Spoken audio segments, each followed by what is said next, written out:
Лена басты, рубильникті басып қойды. Палубада жарық жанып кетті.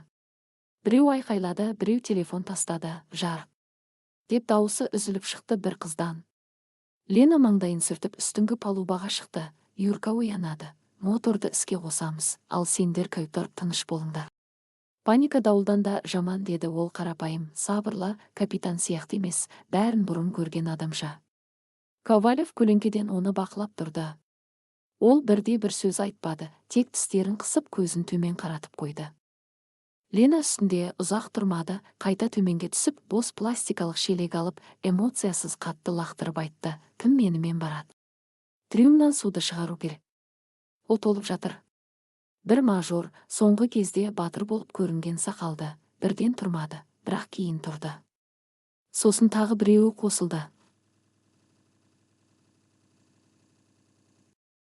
Бір минуттан кейін олар тар дәлізде шелекпен суды шығарып, терлеп, ыстығып, сырылдап жүрді. Қайда құрғақ сүлгілер? Деп айқайлады Лена үстіге, орындықтың астындағы жәшікте, деп жауап берді бір қыз. Алып шығыңдар.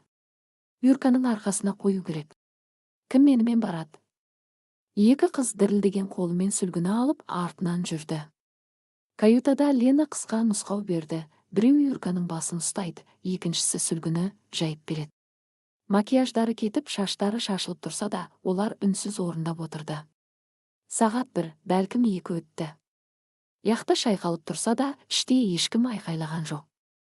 Мажорлар терлеп, шаршап, шелекпен суды шығарып жүрді. Қыздар бинт беріп, қолын орап отырды. Біреу құрғақ азықтан шоколад істеп, басқаларға бөліп отырды. Олар енді купальник киген бос денелер емес еді. Өмір ауыр, спектакль емес. Ақша әрқашан құтқармайды. Лена палубада жүріп, олардың қолымен қалай жұмыс істеп жатқанын бақылап отырды.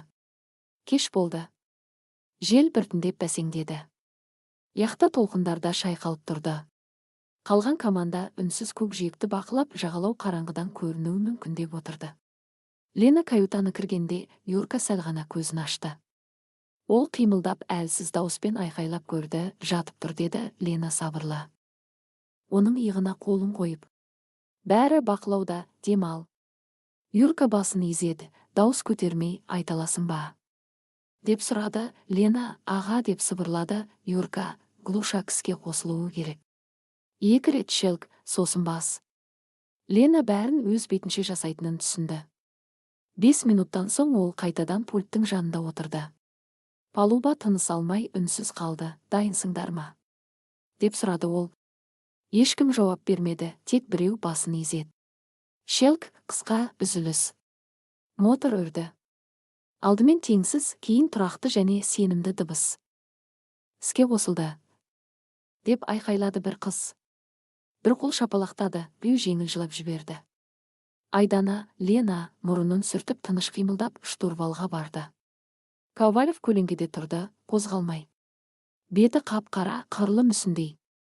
Мотор ысқырып, яхта тіріліп, адамдар қуанып жатыр, ал ол Ленаны өз үйіндегі бөтен адамдай қарап тұр. Лена әрдайым сенімді жүріп, оған қарамады. Тек сол сәтте ол түсінді, осы уақыт бойы ештеңеге, жағдайға, адамдарға, тіпті оларға өзі де билік ете алмайды.